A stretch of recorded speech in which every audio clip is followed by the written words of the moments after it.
Okay, everyone. Episode 1 of the Extra Mile podcast.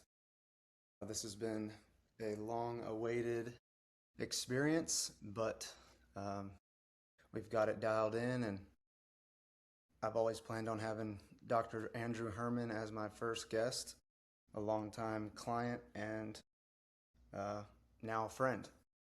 So, the extra mile, what that kind of means is what I've discovered over some time working with many different professionals in the training world as a coach and trainer myself is that most professionals know that they are capable of more, yet they continuously put their physical discipline last.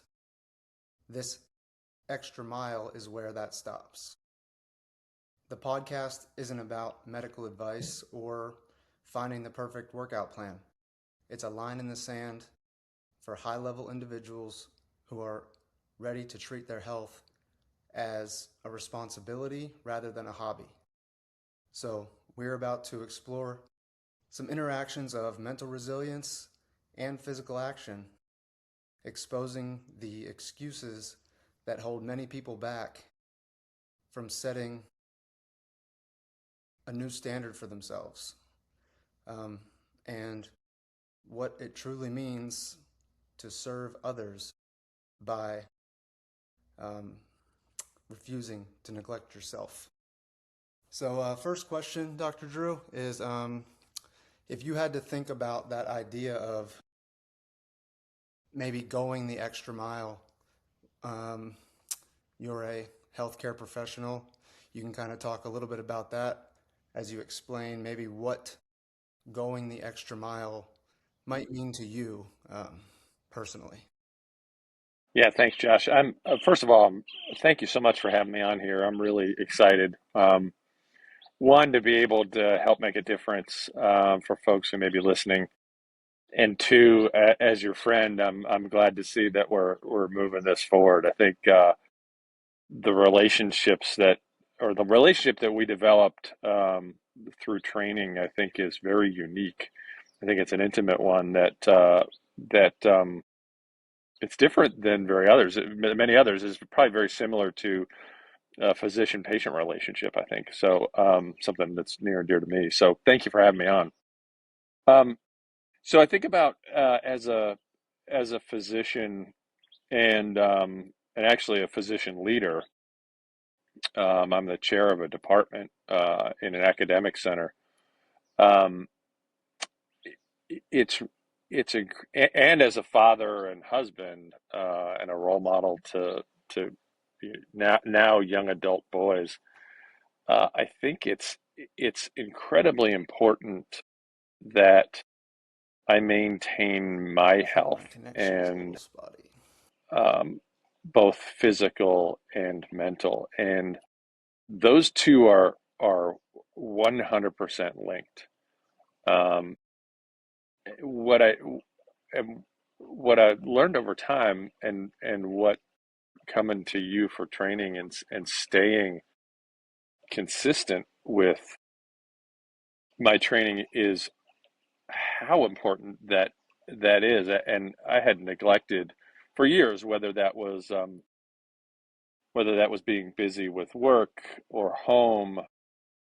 Um, Caring for myself was probably the last thing on my list, and it wasn't until I started training with you, Josh, that I realized that it actually should be one of the highest things on my list because as a dad, as a husband, and as a physician, and as a physician leader, in by staying fit and feeling good and um, and feeling good about myself, it helps me navigate lots of complex things, whether that's with patients individually, whether that's with my teams, or whether it's with my homes, be able to navigate them um, with more clarity, with more objectivity, and I can serve better. It's a total change in mindset, and it's just that small thing of having that mind body connection, um, and really boosting your or boosting my self confidence. It made all the difference, and it continues to. Awesome. So we've been kind of at this for, I'm not sure what month we actually started. Brooklyn actually just had a client um, earlier this year mention it was their 3 year anniversary. So I would assume ours is about the same because I think you started at the same time Ours is a as little more. Yeah, Brooklyn. it's about 3 years and 2 or 3 months. Yeah. Yeah. So um, it was um, you ultimately came in the door. You were ready, or you already had this drive inside of you, so to speak, to look at your health and fitness as more than just a hobby. You were ready to take responsibility. You just needed a little bit of guidance, I would say. So, why do you think shifting that mindset for people from responsibility to hobby is so rare among people who are truly capable of doing so? Yeah, it's a great question. Let me start with me first, and then I'll talk about why I think it's hard for folks. Um, for me, um, I needed to.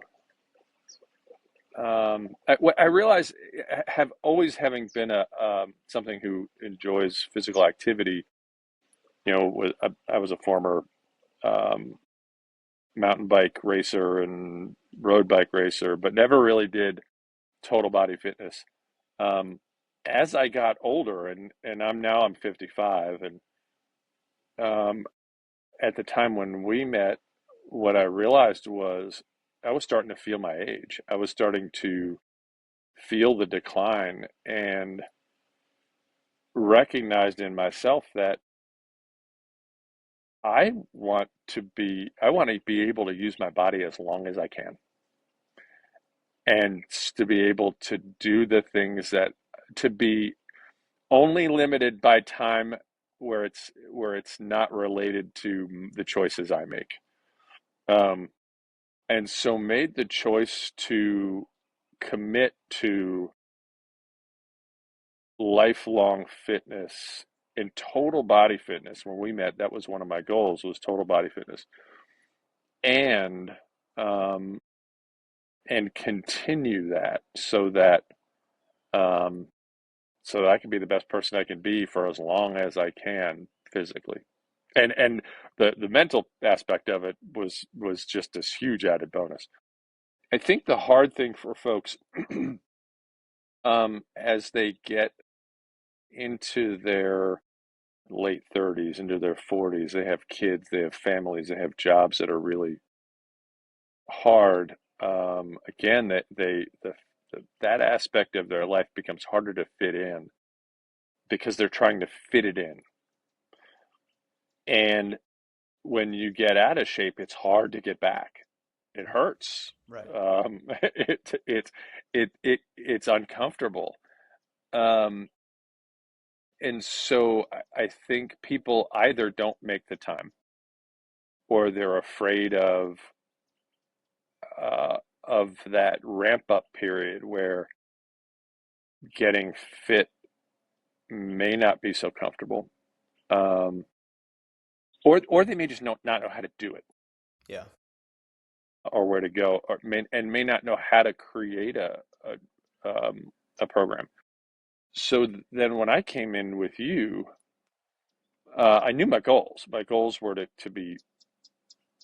maintain, to get fit and maintain fitness and total body fitness, to understand how to work a program together, and then take what I learned with you and do it on my own, as what I like to call the off season. You like that Yeah. when I say Oh that? yeah. In the off season to get more gains and maintain, and in a way that I don't get hurt. And I think that's a really important point for listeners. Is, I'm 55. It's very easy for me to, if I do wrong technique or I do um, too much of something, it's very easy to get hurt. Um, and that's where you came in, right? So you helped create programs that made sense, that hit every muscle group, that and that didn't allow me to get hurt. I've never been harmed. I've never been hurt. I mean, I don't. I'm not sore. I'm the 55-year-old who wakes up in the morning and jumps out of bed. Yeah. Um, and that's because you're thoughtful and careful. So um, anyway, getting back to your question, um, I think it's hard for people that either they don't know what to do, they don't know how to start, they don't know how to fit it um, into their day, or their life, right, and make it a priority, um, or they are afraid of starting, afraid of the unknown. And so, what I would say to them is, you owe it to yourself, you owe it to your family, you owe it to as a professional, you owe it to the people you work with to be your best. And so, make the time, make it a part of your life. Find someone who can help you in that journey, someone who you trust, someone who can help you in that journey, um, help motivate you, encourage you, help you get over that initial ramp up period, or through that initial ramp up period. And you're going to start seeing gains. And once you start seeing the gains, it's a different game, and the motivation just compounds. So that's what I would say to them. Yeah. Yeah, I figured that's kind of where you were going to go, was the idea of people think they just like I can't fit it in. I don't have Yeah. the gap here or there, but it's like, well, how did we used to You only, we used yeah, to train when you started at 6 p.m. And I said, "Hey, yep. this week, can we That's right. make a slight adjustment?" It was maybe a month or so into our time together, or maybe we had been working together a little longer than that. And as soon as you did it one week, 2 days, a Tuesday and a Thursday at 6 a.m., and you said, "This was the best week I've had in Yeah. years," and um, I think that's, if someone can think about it as, you know, I I probably had an analogy for this at one point, but um, just for some people, either do it before your kids wake up if it's a family thing, um, because in all respects of the family life, I would say most parents are trying to put their best foot forward for their family or their kids.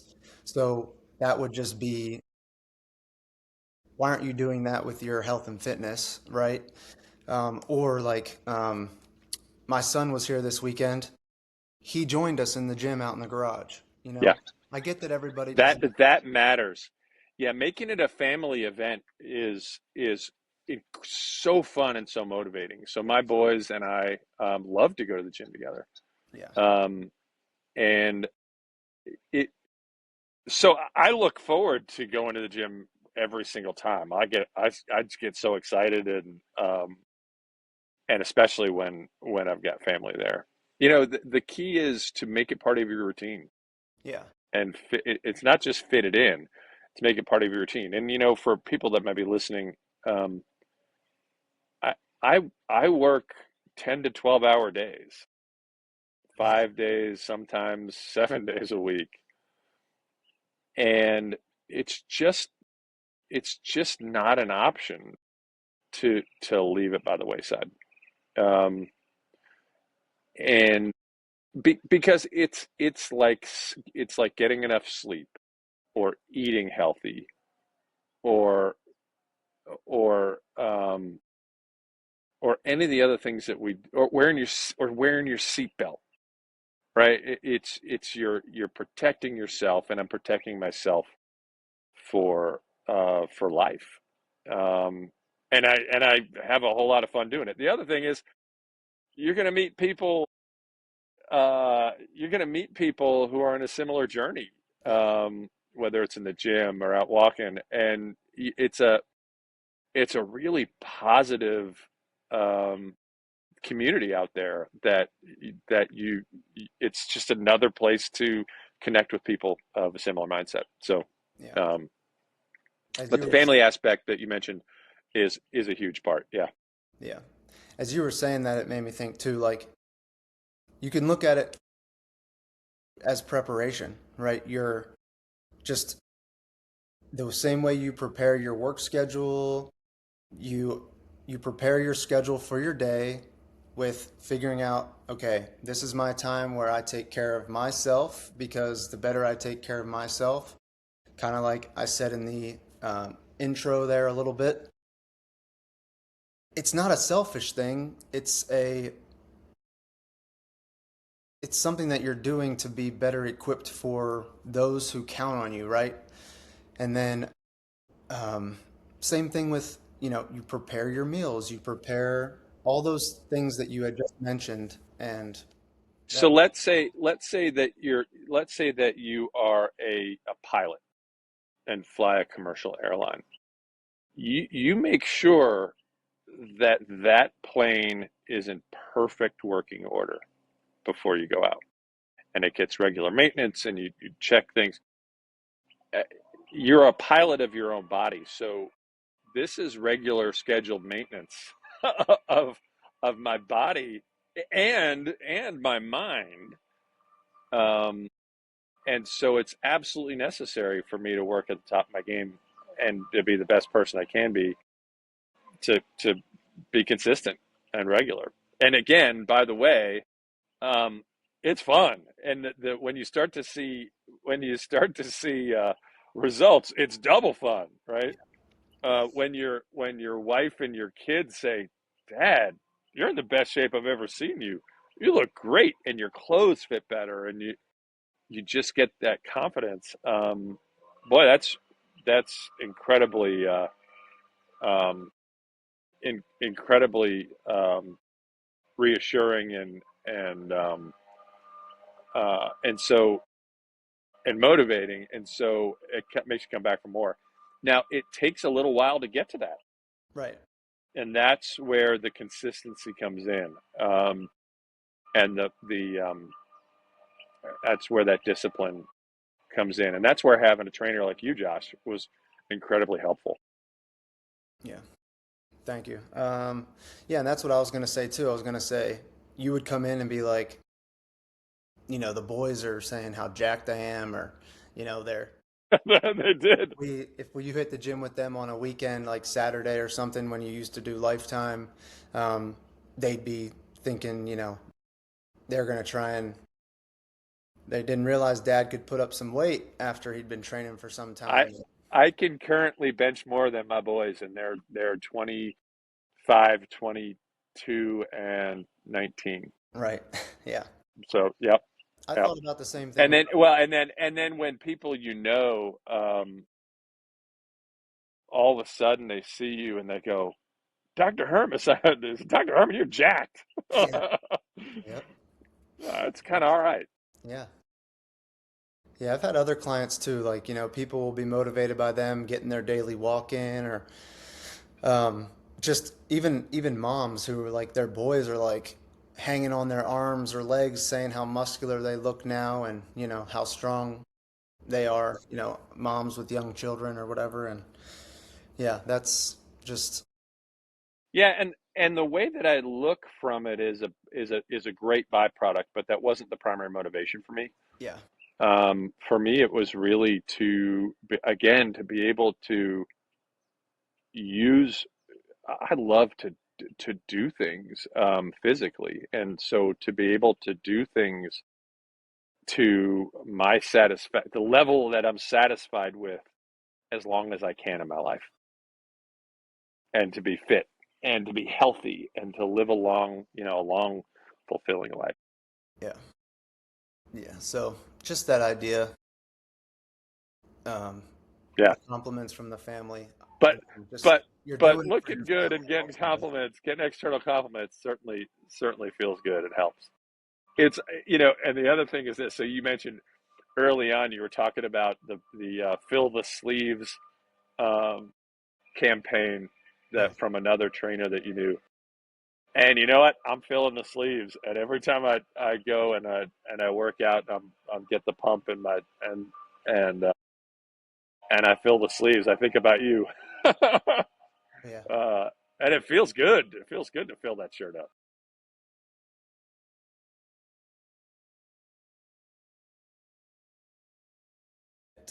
So I'm going to kind of combine the next two questions. So we'll transition kind of from like the standards and responsibility into different patterns where people are capable, but they're inconsistent. So you obviously work and have worked for some time in somewhat of a high stakes environment.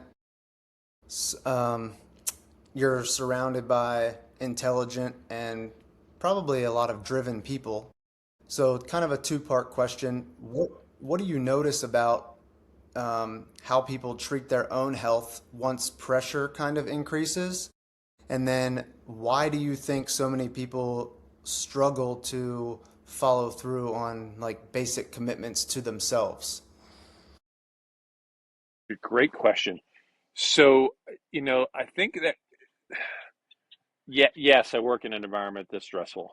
Um, I deal with patients who uh, are in a critical care environment. I deal with patients who are at risk of dying and sometimes do, and so it's stressful. The what I notice from people, and probably what I used to do at times, and is you when you're feeling that stress and you get that fight or flight response, a lot of people reach towards things that give them an instant relief, Hmm. and a lot of times that's either food or sometimes alcohol, sometimes drugs for some people, not for me there. But it's that instant response, and then they check out. Oh, I'm so tired, they just check out. Um, and that over time that can be incredibly detrimental. We have the obesity problem in our country. I think because in part because some of that. We have such a problem in our country with addiction, because again, it's this quick fix for filling a void.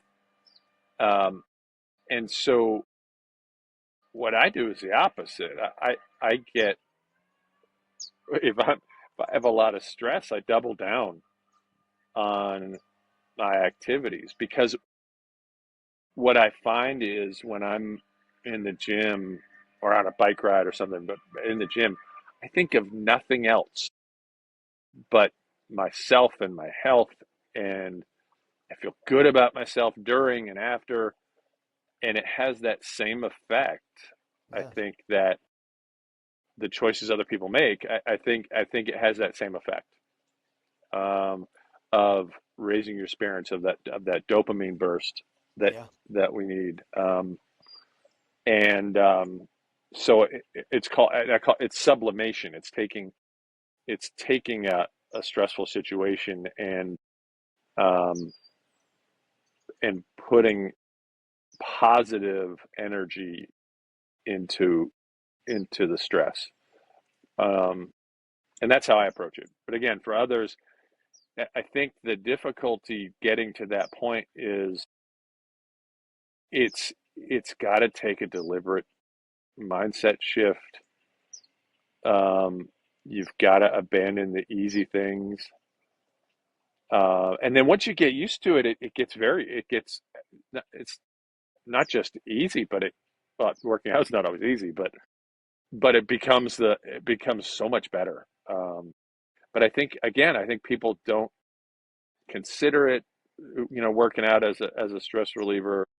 They, it's maybe just a little bit more difficult for them to get to, and it's not the triggers that they're used to pulling. Yeah. Um, so the key is just to shift how you approach it. Um, and then you see those people, we have a lot of burnout in healthcare, um, because it's stressful, because um, there's so many um, things coming at us at once. This sort of, um, by staying fit and being consistent, it fights burnout because again, it's such a positive and enduring positive response that it fights burnout, as opposed to things like, again, like overeating or alcohol, which is a short-term burst that's not going to give you any benefit. Yeah, that kind of made me think of kind of like an analogy of, say your gas tank is getting full. What are you going to fill? Are you going to refill or replenish your tank with, Yeah, um, say that you have like a higher end sports car and you need high octane gas. Are you going to fill it with 87 or are you going to fill it with what it is required for it to perform, yeah, function at its best? So basically, like you said, with the yeah. It's a negative, great point, and re reinvesting with positive to kind of cancel that negativity out. yeah, and you use the concept of filling your bucket, and I use that a lot, particularly for uh, when there's people with burnout, is you got to keep your bucket filled. Then you have this general overall tone of positivity, and you want to fill your bucket with things that matter and things that endure. And for me, those things are um, activity and exercise and family. Um, you're never going to lose with those things. If you fill them with empty things, then they're not going to last. They're just going to drip right out of your bucket.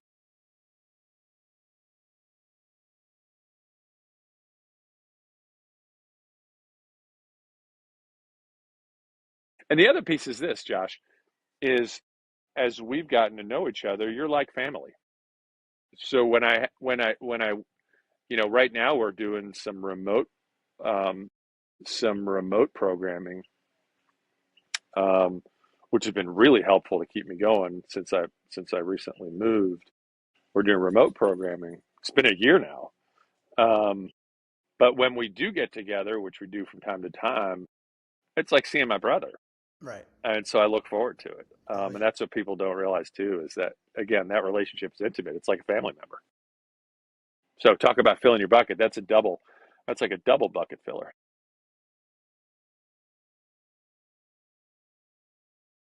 Okay. So you have, I think that concept of family and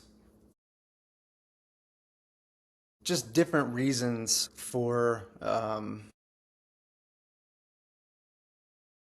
taking care of yourself for your family has kind of come up in the conversation.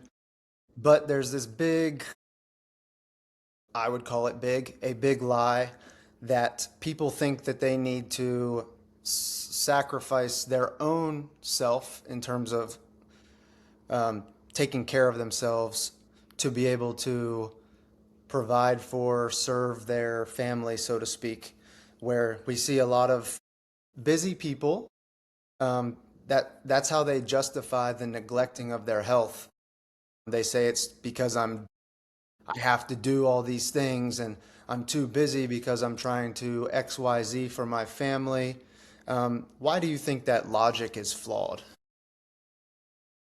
Yeah, I think that's an empty promise. Um, So, and I'm guilty. I've been guilty of that as a physician. We're we, doctors are some of the worst when it comes to giving at the expense of themselves and their health, almost like martyrs. Um, it's an empty promise because it only can last so long. Either you start to fall apart physically or emotionally and you end up burned out, Yeah. um, uh, or or you end up having to make a change. The, and the answer is it's an and. So it's not an or, it's an and. It's not you can either take care of yourself or you can take care of your patients and your family. It's not an or, it's an and. So yes, you can take care of yourself exquisitely and guess what? You're better at taking care of your family and your patients because you are energized. You, you think clearer. You have more longevity in what you do, and it fights burnout.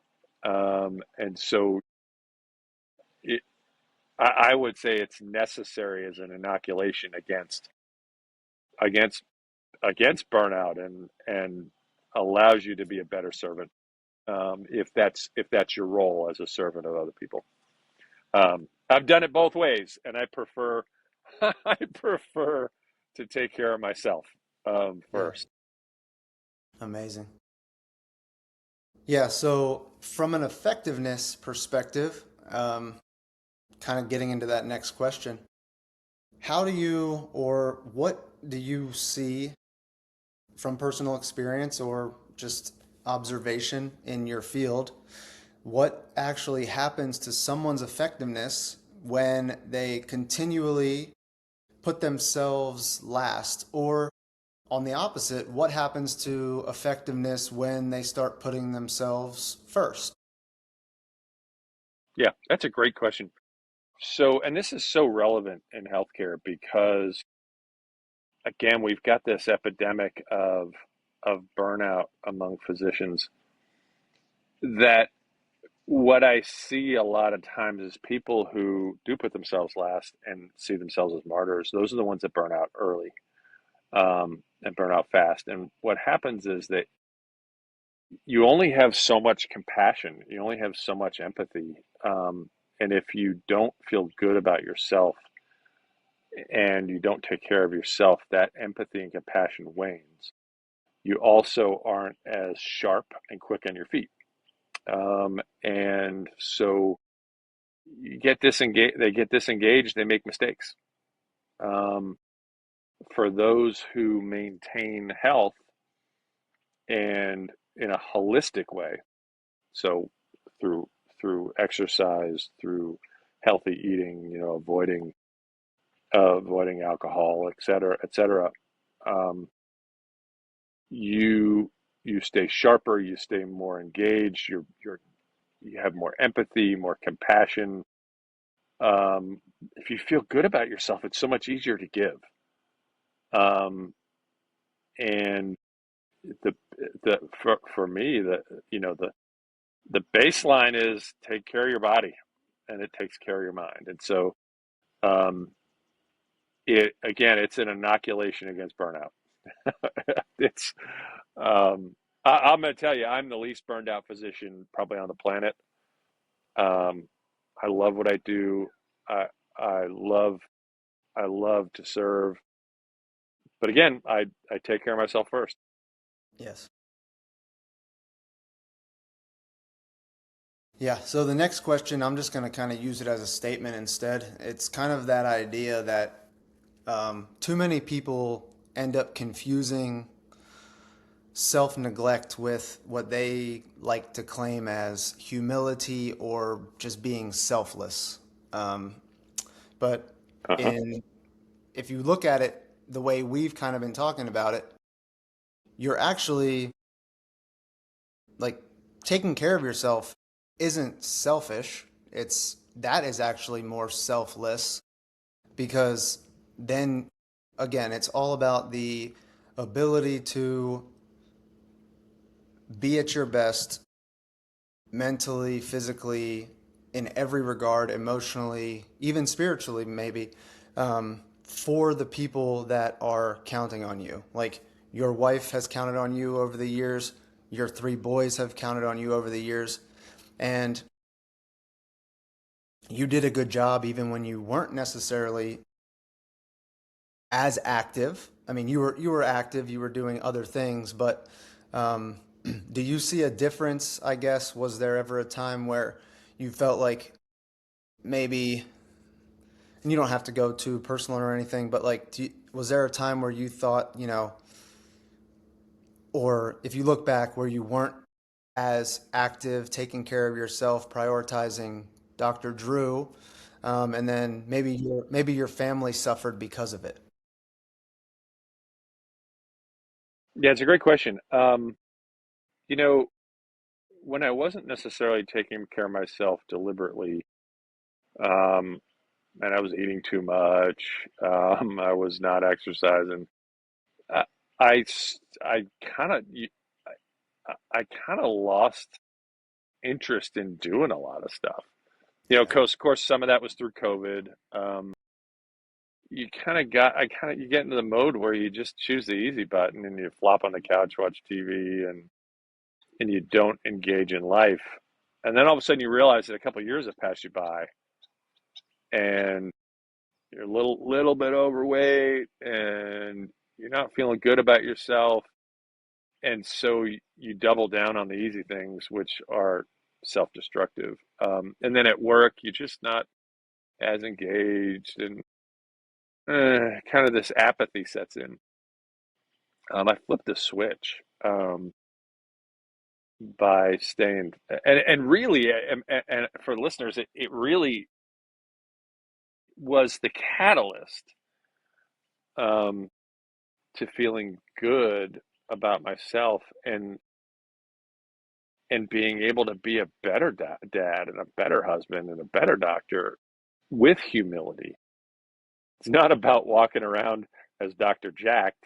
It's about if you feel good about yourself, you could give so much more to your patients yeah, um, because you're not walking around with your bucket hat or with your bucket empty. Your bucket's full. You don't have to worry about that aspect of it. You can use that full bucket to help others.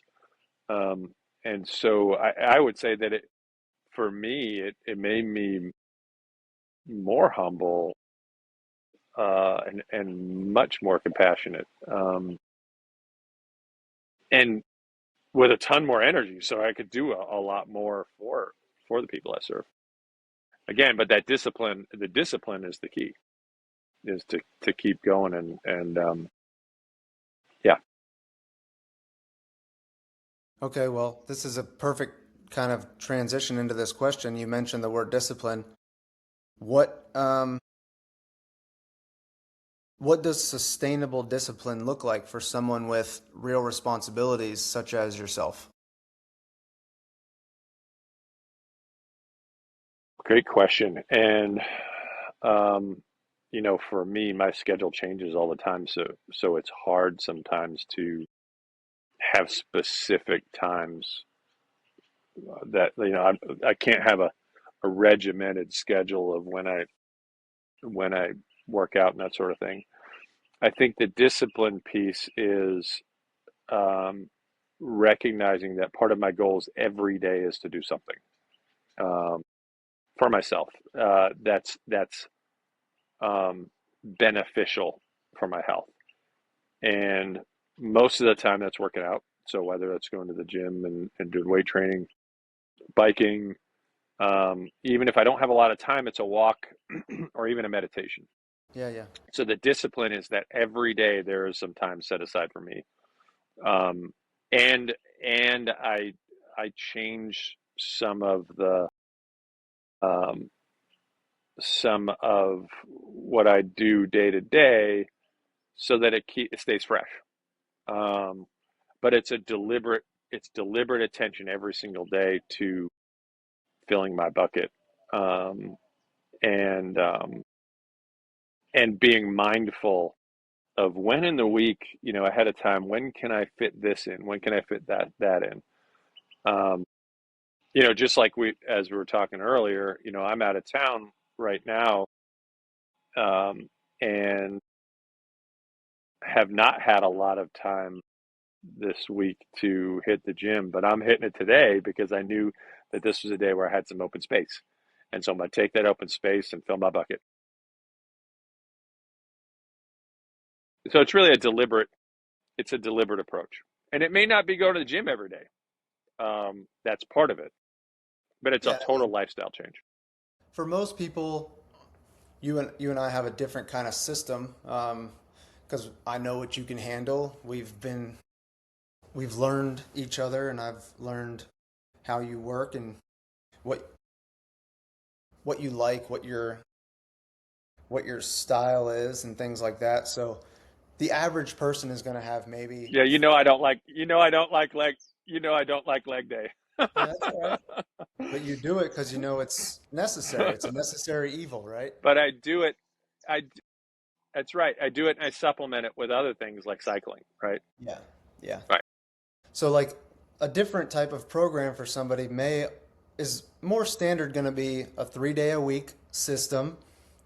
And then those other things are in there, like you're saying, like whether it's potential walks after meals or all that kind of stuff. It's not, it doesn't have to be a gym every day kind of thing. So that's where a lot of people, I think, That's right. just they That's right. overthink it and they don't really understand. So until they talk to somebody and learn what true working with a coach is like, I think they're just maybe psyching themselves out. Yeah. Yeah. And the funny thing, you mentioned that it's not working out at the gym every day, and active rest days are important. And what I mean by active rest is intentional rest. It's different than unintentional rest. Unintentional rest is flopping in front of the TV, eating a bag of Yeah. chips, and that's maybe, and that's probably okay some of the time. But if that's your everyday, that's that maladaptive behavior that gives you that dopamine rush that's not going to help you. On an active rest day for me, it's a walk, or time with, or that extra time is with family, or read a book, or calling a friend, right? It's that sort of thing. Um, it doesn't have to be scheduled even. It could be a nap, Sure. right? Yeah. But the active recovery, active rest days is something that's really helpful. And you look forward to those too, right? I look forward to going to the gym. I look forward to the active rest days. And then when I have those rest days, I look forward to going back to the gym. So Yeah. it's all part of it. What's Again, it's a lifestyle change. And the programs that you've helped me develop have kind of that deliberate attention to my own health, including the workouts, including the active rest days, is kind of how you transform your life, yeah. Well, it's funny or too. how I transform my life. Yeah. What it's kind of funny to me that the people who probably more often than not like to say that they don't have that time to fit something into their schedule, they're probably the folks who actually have a more structured schedule where you made the point that your day to day is different every single day. So you have to navigate and weave that time for yourself in, where most folks have, they could take that morning time to themselves. They have, a short break midday or immediately after work before they have to maybe pick kids up from daycare or school or sporting event, whatever, practice.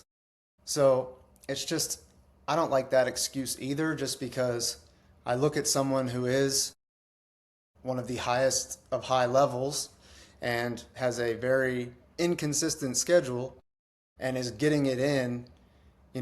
I would see you twice a week in person when you were here local. And then but I mean, there's another notification, Drew got his workout in, in the off season, like you like to say. Yeah. So, Yeah, at least another three times that week usually. So yeah, yeah. Um, so again, yeah, there's a lot of busy people out there. yeah, They are. You're never too busy to take care of yourself. yeah, There's going to be times when you have to take breaks, take time off, right? Whether you've got an injury or a medical thing, or you've got something going on with your family, you have to spend time with them. That's all right. Get back to it, right? yeah. I think you Um, know. I think you know a guy and that be could help it. mindful of when you. Sorry, go ahead. Yeah, no, it's just get back to it and find the time to sneak away and do something for yourself, or it doesn't have to be just by yourself, right? Yeah, Doing something for yourself, for me, includes my family, right? So it's not just by myself or for myself. yeah. I was just gonna say, I think you know a guy that could help someone if they're struggling through an injury or something related to training. I do.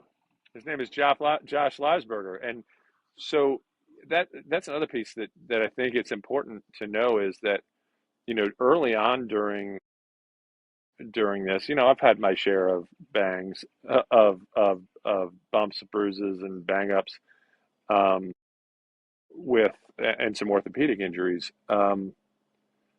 We together, and you helped me learn how to adjust workouts based on things that may get a little tweaked, um, and particularly my shoulders. I've had shoulder injuries before.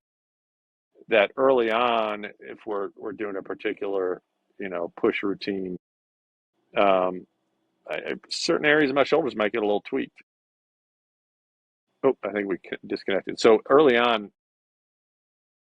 you know, as I was developing the base, so my shoulders would get a little bit tweaked based on the former orthopedic injuries, and not injured, but a little strained.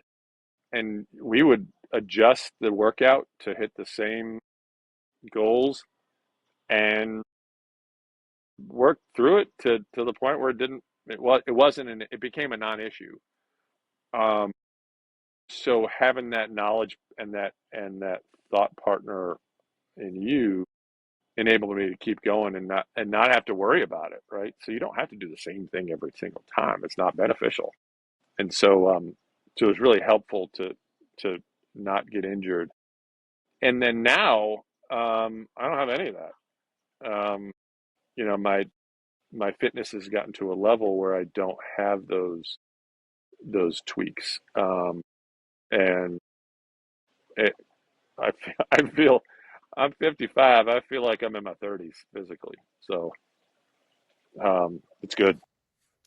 I wouldn't yeah, say I feel like I'm in my 20s, but I probably feel like I'm in my 30s. yeah. All right, Drew. Well, I know you've got some things to take care of All today, right, brother. but just before we close out, what would you say to the professional or even someone who just, you know, works a regular vocational job of sorts, who maybe deep down they know I could do this, I could get to start taking care of myself, and maybe they just need some guidance, but they keep putting it off. What would you say to that person? Don't wait. Um, you only get one life, and you want to live it the best way you can. Part of that is fitness and taking care of yourself. The majority of people don't know how to get started. They don't know the exercises. They don't know proper technique. They may be able to find some, programs online, but there's no substitute to to having a trainer and having that intimate relationship, someone that can encourage you, someone that can teach you, someone that can change things up when you need it changed up, someone that can be your cheerleader, and then ultimately become a brother or a brother and a good friend. Why wait? Why not you? Why not now? Just do it, Yeah. and then commit to it. Get over that initial, initial. It's a lifestyle change. Get over that initial lifestyle change, and if you're deliberate, you, again, it's transformative, absolutely transformative.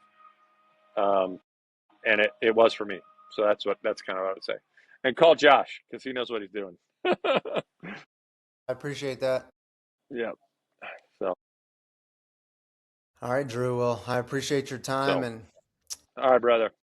This is fun. yeah, we'll do it It's again. fun. We'll talk about something different. All right, brother. All right. Enjoy your All right. Enjoy the time fourth. today. Yeah. I will. All right. Talk to you later. See you, Dr. Drew. Love you, brother. Love Bye. you too, man.